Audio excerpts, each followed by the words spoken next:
Thank you. Thank you, Jeff. Jeff has very clearly set out the main principles, and we must not be distracted that the world is facing imperialist wars. And it's the imperialist powers that are the bad guys, and it's the people of the world, the working people, who are the good guys, with whom we stand in solidarity. So the next speaker is John Lander. John is a former diplomat. He was a permanent delegate to UNESCO 1988 to 91. Australia's first ambassador to the Islamic Republic of Iran, 85-88. Deputy ambassador to the People's Republic of China in 1974-76. And director of China section of the Department of Foreign Affairs on 3 separate occasions in the period of 1976 and 1988. So John has a wealth of experience and a lot of insight in how foreign policies operate in Australia and around the world. Thank you, John. Thank you, Shirley. Jeff and Shirley have basically made all of the points that I was proposing to make, but there is one aspect that I want to draw your attention to in a little bit more detail. From long experience in international affairs, I have learned one thing. In war, truth is the first victim. Don't believe what you read in the mass media. It is an instrument of war. War is an obscenity. It is not an instrument of policy. It is a failure of policy. War is not only morally indefensible, it is politically counterproductive. Russia claims to have invaded Ukraine because it's afraid of NATO expansion. But by invading, it has virtually guaranteed that it will have a permanent enemy, heavily armed by US and NATO, even if it's not a full member, right on its border. Australia's constant warmongering is equally shameful and equally damaging to our security. Peace can only be secured through negotiation and the development of mutually beneficial relations. Instead of adding fuel to the flames by sending lethal aid to Ukraine, Australia should have used its so-called close ties to America to persuade Washington to negotiate with Russia for a neutral and non-aligned Ukraine. In lockstep with America, Australia has committed itself to a third world war. And make no mistake, that third world war has already begun on the economic front. The US, however, has all along wanted this war in order to weaken Russia. Through NATO, it summarily rejected all of Russia's proposals for security arrangements in Europe.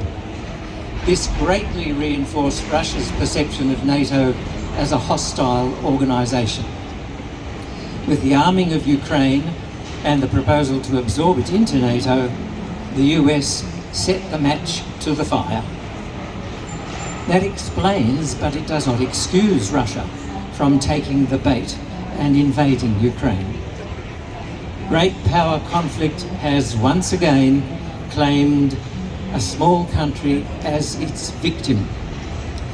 The US and Australia condemn Russia's illegal invasion of Ukraine, but let us not forget that with its NATO allies and Australia, the US conducted the illegal invasion and destruction of both Iraq and Afghanistan, causing the death of 2 million people and the displacement of tens of millions more.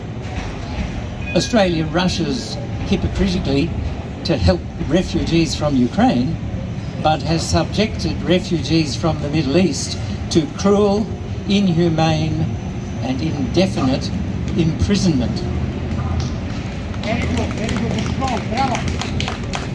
The US has declared that no country can be allowed to challenge US supremacy in the world, exercised through its rules-based order, rules which itself does not follow.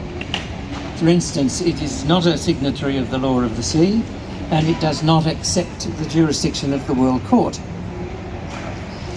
The US-led war in Afghanistan dragged on for 20 years. In Washington, the hawks of the military-industrial complex have also made it clear that they do not intend this war to end anytime soon.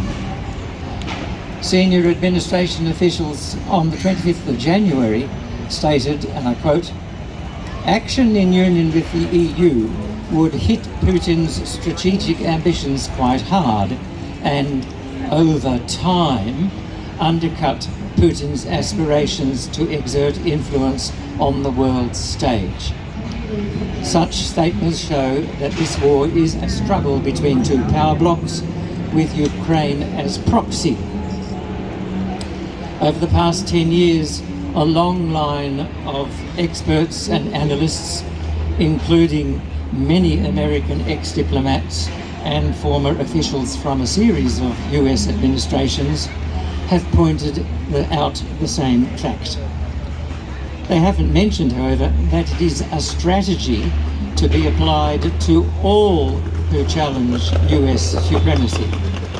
It was developed under the US National Defense Policy in 2018 in relation to China.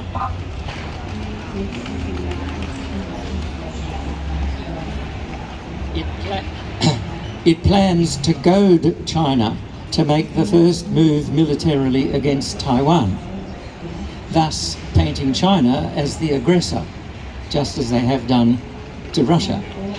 Taiwan would then be constantly rearmed to bog China down in a protracted war, to hinder its economic growth and distract it from infrastructure cooperation in third countries. The US would not put itself in the firing line, just as we are now seeing in Ukraine. What is now happening in Ukraine can happen here. It should be a wake-up call for Australia, which has positioned itself as an enemy of China. We should be grateful that China has not yet declared Australia to be its enemy, despite some warning signals it has given in relation to some items of trade. Indeed, trade between our two countries increased significantly last year. China continued to supply everything we need to combat the COVID pandemic and most of what we need for our everyday lives. If the US succeeds in provoking China into a military assault on Taiwan, Taiwan would become the Ukraine of our region. Massive civilian casualties are seen as an advantage to inflame world opinion against China and thus enable the imposition of sweeping sanctions, just as now is happening with Russia over Ukraine. If Australia were to make good on its commitment to join the battle to save Taiwan, Australia would be another proxy on behalf of America. Australia's navy would be obliterated by China's vastly superior navy, attested to by our defence minister himself. Australia would become the target of Chinese missiles against which we have no defence, also confirmed by our defence minister. Australia has isolated itself from its regional neighbours, including New Zealand, all of whom have refused to adopt our warlike stance. Most of the major developing countries have refrained from condemning Russia. India's refusal to endorse the UN resolution against Russia and its continued provision of a rupee-to-ruble channel for transactions with Russia make a mockery of the much-vaunted Quad. It is hypocritical to call China our enemy and then beg it to convince Russia to pull out of Ukraine when we do not make a similar demand of India, which has such close economic and military ties with Russia. Given our size and political isolation in our region, we would never be able to counter China's might, no matter how much of our budget is poured into defence. Australia should not be spending billions on aggressive weapons of war, while claiming that it's not possible to find the resources to help the victims of the floods in Queensland and New South Wales. Australia should be suing for peace in Ukraine and rejecting the notion of US proxy wars. We should be making it clear that Australia has no intention of going to war against China. This country needs a strong, nationwide mass movement, similar to what was seen at the time of the Vietnam War. I'm proud to say that I was part of a small team in the Department of Foreign Affairs that persuaded the government to pull out of Vietnam before the final rout of the US. It is a pity that the department seems to have had no one to argue a similar line in the case of Afghanistan, and is unable to provide a counter-argument against the bellicose approach in respect of Ukraine and China. This time, let's not wait until we are embroiled in another obscenity, but make it clear now to all political parties that the Australian people are opposed to war and wish to seek peace through negotiation and mutually beneficial cooperation. Compromise is not a dirty word. It involves identifying common interests and building on them.